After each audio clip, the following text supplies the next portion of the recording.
Salut, bonjour, bienvenue dans l'émission Nabino. Vu que ça fait un bail, Donc, Bolukinga trop ya mingi. Mais je suis là. On se tenit à Mouké. Dans votre humble serviteur Arista Mouela. Je suis là pour vous. Je suis là toujours pour vous servir. Les gars, Naïb Sarabino, Nazoïb Sabino. Nazo continue toujours pour le Bino. Tous en habitat.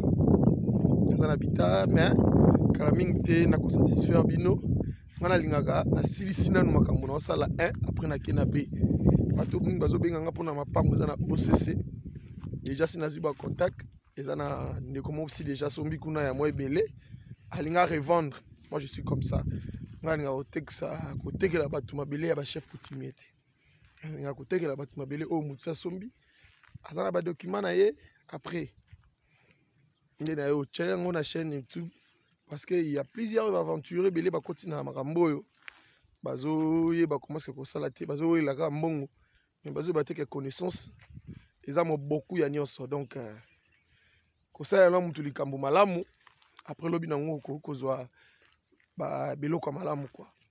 Donc c'est ça, tout ça toujours en habitat na commune Maluku, précisément na quartier Kingakati, groupement Kingakati.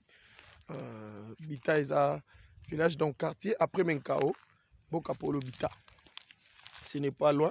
Si vous êtes à l'aéroport, si vous êtes à Bita, 40-45 minutes, Nakar, vous êtes à Mobimba. C'est ça, je salue tout le monde. Au Bazola Nanga, c'est net moment. Maintenant, ça vient toujours. Vous pouvez s'abonner. Vous s'abonner massivement, vraiment, vous s'abonner à la chaîne Nabino, Oyo Edi Eli TV.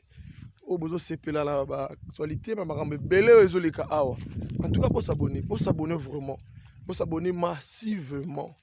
Donc, pour besoin, biloko boy, pour mon la mingi aristan yeyo, tanga yeyo na zongeli bino toujours. Je suis là. Nazaki malade, mais ils ont quelques-uns va benga kinga ba assista kinga. En passant, je salue Papa Godé, na France. Et puis c'est moi de Sigazali na maman. Je salue tout le monde. L'assistant qui a bazaki belé la rotanga ba kombola ba aussi côté mais ba le bord epesi na gauche droite et baté quoi. Donc je vous salue tout le monde et là on a la ligne ya relation les kinyonso donc ça dit mutu musala ya bien asomi le pango sika ya bien azipe mikanda na normal nyonso normal au mona ke famille de tikali et belé ba kansaka soki mutu asomba le pango akei comme facilité famille de tikali. C'est ça. Il y a des gens qui habitent 20 sur 20 ezali. Bato be bazo lingana pesa ba prix bani benga inbox et ça malam parce que mama pa ngombele bato balandaki ba émission ya kala. Ba ki ba 500 ba 800 bani etikali souté. Vu que modernisation zo kota makambo belé zo changer bato belé bazo somba ba misu peso funga bato mususu. Mama pa 20 sur 20. Loka to pembe na makadam. Non la makadam yango nazo mona ngo eza musika te. Donc, on va pas na macadam donc à 5 mètres, plutôt à 5 minutes, à 10 minutes à macadam, on va pas à 1500, 1600. Donc, à débattre de la on a Issalamala. On a l'émission Lelo, mais yo ba 1500 sous l'obit.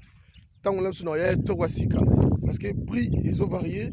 Jour de jour, on va tenir dans zoyande pasi bateau bazotika sika bateau bazotika nde bazokozela bamotana